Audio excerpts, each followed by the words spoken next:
So this is a very low-tech demonstration. I'm going to show you guys here. This is a grade 8 bolt, and I put that in there because the previous vise arm was pretty bendy, very mild steel, so I could bend it. And this grade 8 bolt will do the trick.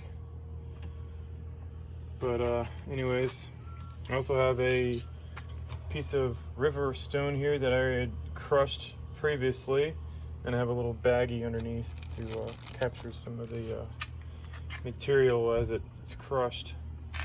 So basically, here we go. Just put this on there, tighten it up a little bit, and torque it down.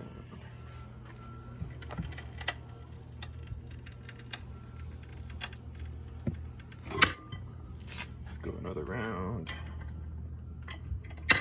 Okay. Oh, check this out.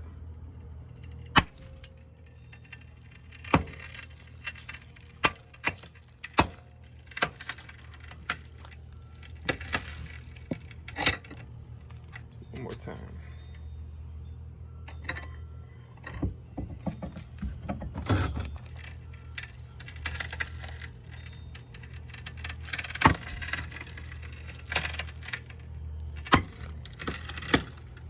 Alright, let's check out the results. A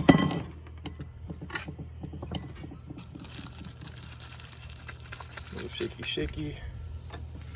Hold off. Alright. Here you go, ladies and gentlemen. This is how you create space dust. Basically what happens is rocks in outer space, when they smash into each other at high velocity, they make smaller bits and pieces. So look at this.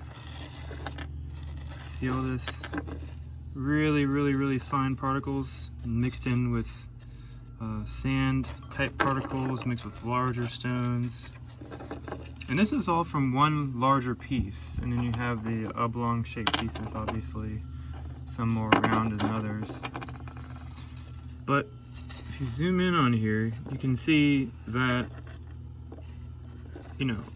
it just completely shatters it into gazillions of pieces. Gazillions, isn't even a number. I would say there's probably at least 1 million particles here just from one impact, if not more. Some of them are microscopic. I probably can't even see them. There's probably 5 million particles that I don't even see. But the way that crystalline structure shatters like that shows people that when you have two objects in outer space and they're traveling at, normal asteroid velocities, maybe like 50,000 plus miles an hour, which is, moving out.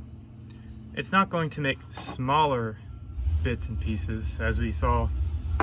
It's going to completely obliterate it into dust. And that's exactly what happens in outer space. That's what creates space dust. It isn't created by dust clumping to dust. What happens is larger objects slam into each other at extreme velocities and leave this particled remains. And then these remains just float around in outer space. But it never clumps together, you see. The astronomers have it backwards. Space dust is created by impact events. Alright, guys. Later.